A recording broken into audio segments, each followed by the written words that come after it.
Nós estamos aqui com a nossa Rosali Galo, que é professora, escritora, trabalhadora da doutrina, militante lá do Centro Espírita Consolador, e temos a grata satisfação de apresentá-la e, ao mesmo tempo, agradecer a sua presença para falarmos sobre a doutrina espírita. E levanta-se, às vezes, algumas questões que doutrina espírita não é ciência, não é religião, e, às vezes, até há quem diga que não é uma filosofia. E temos a convicção plena de que doutrina espírita é a junção da ciência, da filosofia e da religião. Para que vocês tenham uma ideia mais dilatada, nós vamos passar a palavra para ela e ela vai tecer algumas considerações sobre o assunto. Bom dia a todos, eu fico muito feliz de estar aqui com vocês todos e agradeço muito o convite. Acho o tema de hoje um tema palpitante, principalmente aos telespectadores que ainda não têm uma visão muito completa do que seja a doutrina espírita. Estávamos comentando um pouquinho antes do início das gravações de como a doutrina é baseada cientificamente, filosoficamente e eticamente nos três principais critérios de formas de conhecimento da existência humana da filosofia clássica, anterior à vinda de Jesus, não é? Então, é importante que os estudiosos da doutrina e as pessoas que estão se debruçando nos estudos da doutrina percebam que a doutrina não tem um único aspecto, a doutrina não tem uma única forma de natureza, ela tem uma natureza tripla. Ela tem uma natureza filosófica, uma natureza científica e uma natureza moral. Agora, nesses últimos tempos, também uma natureza artística, onde a mediunidade consegue trazer artes espirituais para a nossa vida material. Assim, como eu estava dizendo, nós temos as 4 formas de conhecimento da filosofia clássica embutidas na base, no fundamento da nossa doutrina. Mas ali, no aspecto científico, como é que a gente pode estar analisando a doutrina como ciência? Em que base a gente pode se apoiar para colocar isso de uma maneira textual? A doutrina espírita é ciência. Bem, o princípio da doutrina como ciência começou a ser estabelecido com o método experimental que Kardec usava antes de ser lançado o livro, que ele ainda fazia as pesquisas, o método experimental que ele usava para analisar os fenômenos aos quais ele estava dedicando a sua atenção naquela época, não é? Nós sabemos que ele, a princípio, duvidou um pouco que mesas girassem, que acontecessem barulhos. E quando ele começou, então, a frequentar esses ambientes e perceber isso, ele começou a aplicar a análise, a observação desses fenômenos, o caráter experimental que a ciência usa. É esse caráter experimental de testar inúmeras vezes até ter certeza de que aquilo era uma realidade. A primeira realidade que ele consegue confirmar é de que todos aqueles fenômenos físicos que aconteciam nos salões de Paris da época eram produto de uma inteligência, não apenas de uma força mecânica das pessoas que estavam ali, mas que vinham também trazendo informações que não pertenciam àquelas pessoas.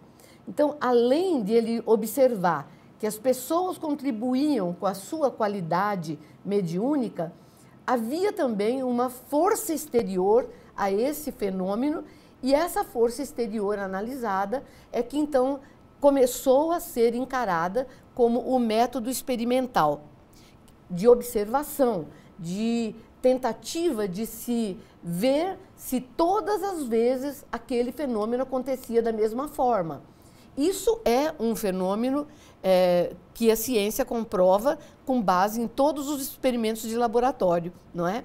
O laboratório faz isso, experimenta, até que vê que sim, aquilo está certo. Então, esse caráter experimental da observação, da experiência muito contínua, até que se diga que o resultado é aquele. Essa primeira fase da doutrina tem esse caráter de análise mais de observação. Hoje, nós que frequentamos regularmente um centro espírita, sabemos que muitas vezes a comunicação mediúnica se dá de uma forma tão natural que as pessoas já esquecem que houve esse período anterior.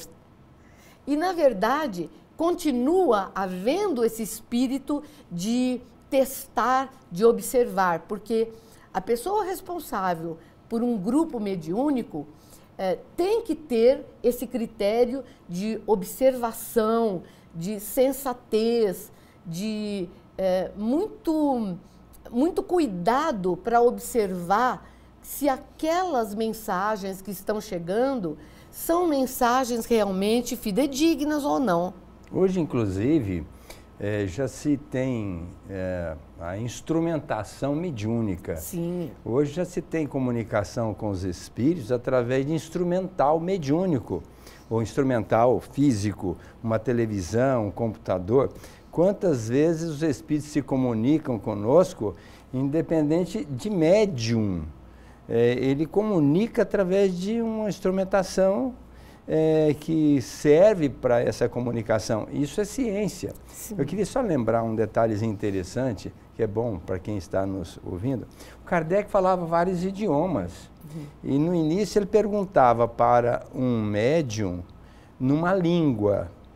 A mesma pergunta ele fazia para outro médium noutra língua, totalmente desconhecida, vamos dizer, do médium em si. Isso. E a resposta dos espíritos era a mesma. Era sempre a mesma. E fez com que ele passasse a observar essa informação como uma verdade. Foi onde iniciou o Livro dos Espíritos. Exato. E uma coisa que eu também gostaria de lembrar é que essa natureza científica da comunicação entre os planos, né, o nosso plano físico e o plano espiritual, tem suscitado muitas outras vertentes. Por exemplo, filmes americanos que trabalham com isso, sobretudo com essa comunicação direta, vamos dizer assim, do espírito se comunicar diretamente com uma pessoa sem a necessidade de um médium. Não é? Então, a gente tem vários filmes já americanos nesse sentido. Aliás, a produção americana é muito farta, ligada à natureza espiritual e espírita, especialmente. Né? E muitas revelações, muitas constatações vieram em cima de pessoas incrédulas e que queriam, a princípio, desmascarar todas as informações dadas por Kardec e os médiuns ligados a ele. E na experiência, como William Crookes, podemos citar vários, Ernesto Bozano, foram pesquisar e se tornaram espíritas, exatamente por verificar que os fenômenos eram verdadeiros. É verdade. Isso é fruto de uma ciência, claro, de uma pesquisa científica. Né? A investigação científica dentro da doutrina espírita, ainda hoje, além daquele caráter que tinha inicial, que Kardec introduziu, que era o caráter mais puro da observação, da investigação, hoje a investigação espírita, mediúnica, se dá em vários setores, não só através dessa comunicação, mas em vários outros setores. A gente nem percebe, às vezes, que aquilo que a gente está pensando, na verdade, não é a gente, não é que pensa. São intuições que temos de um espírito que se aproxima e que fala conosco diretamente. Materialização, por exemplo. Pois é. Materialização é um efeito ectoplásmico em que o médium oferta uma energia e essa energia é usada pelos espíritos para se fazer presente e ser tocado. Eu lembro do Frederico Figner, que ele foi ao Pará para receber uma mensagem de uma filha que havia desencarnado. E chegando lá, uma médium de efeito físico, ela permitiu com o seu ectoplasma que a filha se materializasse e sentasse no seu colo. Olha que prazer, né? Que prazer. Você veja, isso é fruto de uma ciência que vai estudando e vai percebendo que, através de energia, se pode fazer uma materialização. Mas vamos falar um pouco sobre filosofia. Vamos. Você, como professora, escritora, no questionar e no responder, né, sabe muito. Fala um pouquinho da doutrina no aspecto filosófico. Bem, a filosofia clássica, pura, anterior, socrática, aristotélica, não é? Antes de Cristo, propunha que o pensamento humano devia se basear na lógica. A lógica é aquilo que permeia a filosofia mais pura que a gente pode imaginar. Então, vejam bem, quando Kardec fala que nós temos que analisar e observar as coisas e permitir que a razão da gente, a nossa razão, diga que aquilo é real ou não, ele está exatamente apelando para o lado filosófico da doutrina, explicando que é preciso que nós tenhamos esse comportamento de analisar aquilo que está lendo, aquilo que está acontecendo, aos olhos da razão. Daí a nossa doutrina ser uma doutrina espírita racional, de a nossa fé ser uma fé racional, não uma fé irracional e cega, como as demais fazem através dos seus dogmas. Não como crítica, eu estou dizendo isso, mas eu estou dizendo que a doutrina espírita tem esse diferencial em relação às demais religiões, porque as demais religiões ainda possuem dogmas, ou seja, as pessoas que são adeptas a outras religiões, elas devem acreditar naquilo que lhes é dito e não pode questionar. No Espiritismo não é assim. A gente pode questionar tudo. A gente deve questionar tudo para poder ter, dentro da nossa lógica, a convicção. Nós temos que nos convencer de que aquilo tem lógica e aquilo está correto. Aquilo tem correção lógica de raciocínio. Inclusive, o próprio Kardec, na sua racionalidade inquestionável, ele disse que se a ciência provar que a doutrina espírita esteja errada, ela tem que rever os seus conceitos e aderir à ciência. Exatamente. Então, ele tinha tanta essa noção de racionalidade que chegou a colocar isso. Todos os postulados doutrinários, se a ciência provar que estão errados, tem que rever os conceitos e mudar, porque a ciência é soberana. Claro. E em relação ao que você falou, é difícil a gente aceitar uma coisa porque, não é? Hoje, na nossa fase intelectual, antigamente, quando era criança, a criança vinha pelo bico da cegonha, né? Hoje, se falar para uma criança dessa forma, ela vai rir da nossa colocação. Por quê? Porque hoje nós amadurecemos, as informações vêm de uma maneira mais dilatada e o questionamento é importante, a ponto de o Kardec trazer para nós o Livro dos Espíritos, que é um manancial filosófico, né? Exatamente. Porque ali tem 1018 perguntas inteligentíssimas e respostas mais, se é que a gente pode colocar mais inteligentes, porque o Kardec, na colocação das suas perguntas, já retratava uma inteligência indizível, mas as respostas são muito inteligentes também. E ali é um conceito filosófico para a gente estar estudando, Exato. Questionando e aprendendo. Não é? Daí a gente dizia também que o Pentateuco, não é? Esse conjunto aqui de 5 livros, que são a formação básica do Espiritismo, são livros de leitura permanente. Nós não podemos pensar que, porque lemos uma vez, está completo, já sabemos tudo. Não.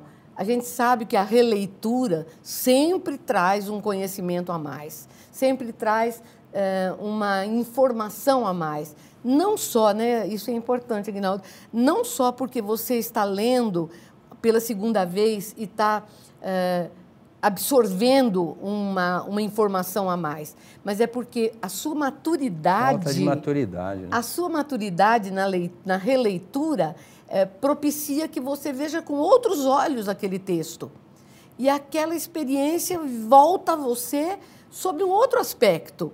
Então, essa releitura dos textos espíritas é muito importante por isso. A gente consegue estabelecer esse manancial de informações que vão sendo acumulados, a gente vai acumulando essas informações a cada leitura do próprio texto. Vamos começar que o André Luiz colocou, cada livro lido, uma ideia modificada. Exato. E a cada instante que a gente lê um livro, nós modificamos o nosso pensamento, a nossa capacidade de entendimento daquele texto. Então, tem que ler sempre, não é? É verdade. E falando agora um pouquinho sobre filosofia, o tempo nos cobra para a gente abordar o outro assunto, que é o aspecto religioso. Como é que você vê a doutrina dentro desse aspecto religioso? Bem, a religião é a sequência natural do estudo da ética, que é exatamente lá de trás da filosofia clássica, como eu tinha dito no início, da filosofia clássica, a ética vai desembocar no estudo da religião. O que é que se pretende com o estudo da religião? O que é que a religião pretende do homem, né? Ela pretende que o homem em si descubra a sua importância dentro do contexto. Quem ele é, da onde ele veio, são questões existenciais ligadas à filosofia. Mas por que eu sofro? Por que isso está acontecendo comigo? São questões morais. Além das questões mediúnicas, que vão mostrar também que muitas das causas são anteriores à nossa existência, as questões morais, muitas vezes, nos comprovam que as maiores causas não são anteriores, elas são atuais. As aflições, os sofrimentos pelos quais a gente passa, muitas vezes são advindos justamente desse desconforto espiritual provocado na mesma existência. Então, a gente está aqui se depurando continuamente. E essa depuração é justamente a transformação moral que o Espiritismo pretende, que o nosso adepto aprenda a fazer, porque ele tem que se modificar para melhor. É uma questão lógica, filosófica. Se você se melhora, você vai ter um futuro melhor. Isso é óbvio. É um raciocínio lógico, né? Filosófico lógico. Se você se melhora, você vai ter consequências melhores. Mas se você não se melhora, você vai ter consequências relativas àquela ação anterior. Isso é um pensamento lógico. Agora, a religião, o espiritismo como religião, ela tem esse aspecto de fazer intuir ao homem a necessidade de mudança, a necessidade de ser melhor. E isso está contido, inclusive, na nossa codificação, não é? Que a gente reconhece o bom espírita pela transformação moral a que ele se propõe. Inclusive, o Evangelho segundo o Espiritismo, por que chama Evangelho segundo o Espiritismo? O Evangelho é do Cristo. Os 4 evangelistas trouxeram as informações de Jesus para nós. Agora, o Evangelho segundo o Espiritismo é porque os espíritos submeteram as colocações, as prédicas do Cristo a uma apreciação de tal forma que nós pudéssemos entender melhor. Porque, segundo a etimologia da palavra religião, vem do relicare, que significa religar o homem a Deus. O ponto de ligação nosso com Deus é através dos 10 mandamentos, que Moisés trouxe com muita propriedade. Depois o Cristo veio, já deu um aumento de informação, mas não descaracterizando a lei, mas complementando, mostrando-a de uma maneira mais fácil, para que nós pudéssemos ter um roteiro, porque para viver a gente tem que ter uma norma, uma diretriz. E então o Evangelho segundo o Espiritismo traz para nós informações muito claras para a gente viver aquilo no sentido, primeiro, de nós repararmos as nossas dificuldades do passado, débitos adquiridos, para nós nos submetermos a uma prova com serenidade, para entender o porquê que nós estamos sofrendo, a razão e o nosso destino, porque uma vez que a vida é única do Espírito, nós somos talhados para a perfeição. Agora, à medida em que a gente vai crescendo e vai melhorando, nós vamos ficando mais leves, mais soltos, vivendo uma vida melhor. Mas para isso nós temos que nos construir aqui e agora. Exato. Esse é o grande papel da religião na nossa vida, não é? As palavras finais ficam com você, nós já estamos encerrando o nosso programa, espero que vocês tenham participado e interagido conosco. Se tiver alguma pergunta, algum questionamento, podem fazer através do site que está aí, depois iremos responder de uma forma apropriada, mas agradecer a participação de vocês e, ao mesmo tempo, agradecer a nossa Rosali, que esteve com muita propriedade junto aqui de nós, e as palavras finais são suas. Eu agradeço muito o convite e espero que essas oportunidades se repitam. Eu tenho acompanhado algumas entrevistas, alguns bate-papos do bem, né? E fico muito contente porque hoje, no nosso século XXI, o papel nosso como espírita está se concretizando através de ações como essa, porque nós temos que divulgar a doutrina justamente para que as pessoas conheçam melhor o que é o espiritismo e como o espiritismo consegue transformar para melhor a nossa vida.